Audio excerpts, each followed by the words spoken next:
বোন, আপনি জীবনে যা কিছুই করেন না কেন, আপনি জীবনে কোনোদিন একটি সিদ্ধান্ত নেবেন না। আপনি যদি একটি ভুল সিদ্ধান্ত নেন তাহলে কিন্তু আপনার আর আপনার সন্তানদের ভবিষ্যৎ কিন্তু নষ্ট হয়ে যাবে।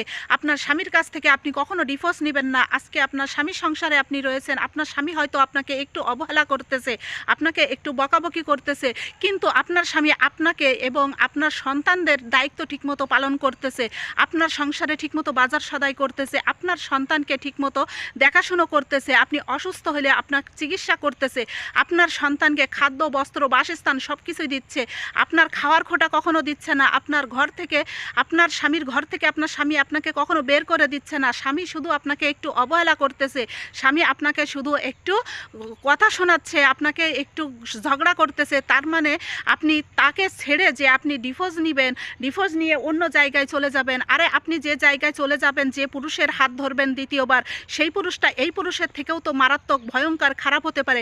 আপনি নিজে কখনো কল্পনাও করতে পারেছেন যে, নিজে কখনো ভাবতে পারবেন যে এই পুরুষের থেকে, এই স্বামীর থেকে যে দ্বিতীয় পুরুষ আপনাকে ভালো রাখবে, আপনাকে সুখে রাখবে, সে আপনাকে গালিগালাজ করবে না, সে আপনাকে আছে শান্তিতে রাখবে, আরামে রাখবে, এটা আপনি কি করে ভাবলেন? আরে প্রথম পুরুষের মতো জীবনে, প্রথম বিয়ের পুরুষের মতো, বিয়ের স্বামীর মতো স্বামী আর এই পৃথিবীতে দ্বিতীয় কেউ আর হতে পারবে না।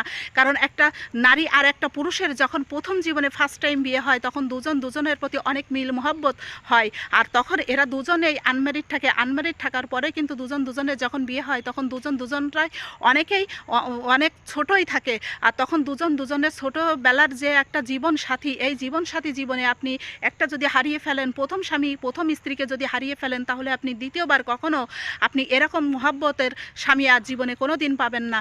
আপনারা স্বামী স্ত্রী হয়তো ঝগড়া করতেছেন, ভালোই থাকতেছেন, ভালো হয়ে যাবেন। আপনাদের স্বামী স্ত্রীর ঝগড়ার পরে যখন আপনারা যখন আছে একই ঘরে একই ছাদের নিচে থেকে আপনারা যখন ঝগড়া করতেছেন, তখন আপনার সেই প্রভাব, আপনার সেই ঝগড়ার প্রভাব আপনার সন্তানের উপর পড়তেছে। আপনার সন্তান কিন্তু কান্না করতেছে, আর সব সময় তাদের মনের ভিতরে ডিপ্রেশনে ভুগতেছে যে আমার মা বাবা কি দুজনে আলাদা হয়ে যাবে, আমার মা বাবা কি এভাবে তারা আলাদা থাকবে, আমার মা বাবা কি এভাবেই ঝগড়া করবে, তারা কিভাবে বেড়ে উঠবে। আপনার সন্তানের ভবিষ্যৎ কি আপনি ভাববেন না? আপনি তো মা, আপনি কি করে পারবেন যে আপনার স্বামী যতই আপনাকে অবহেলা করুক, যাই কিছু করুক না কেন, আপনার স্বামী যদি আপনাকে এবং আপনার সন্তানকে যদি ঠিকমতো 3 বেলা 3 মুঠো খাবার খাওয়াইতে পারে, আপনার যদি পোশাক এবং তার বাড়ি থেকে যদি আপনাকে ঘাড় ধাক্কা দিয়ে বের করে না দেয়, তাহলে আপনার স্বামী যত বড়ই অবহেলা করুক না কেন, আপনি জীবনে কোনোদিন ওই স্বামীর সংসার থেকে কখনো বেরিয়ে আসবেন না। ওই স্বামীর সংসার থেকে যদি আপনি বেরিয়ে আসেন, তাহলে আপনার জীবনও নষ্ট হয়ে যাবে, আপনার সন্তানের জীবনও নষ্ট হয়ে যাবে। কারণ আপনি যখন ওই সংসার থেকে বেরিয়ে আসবেন, তখন আপনার ওই স্বামী কিন্তু তার জীবনের পূর্ণতা পাওয়ার জন্য কিন্তু সে আবারও দ্বিতীয় বিয়ে করবে। যখন দ্বিতীয় বিয়ে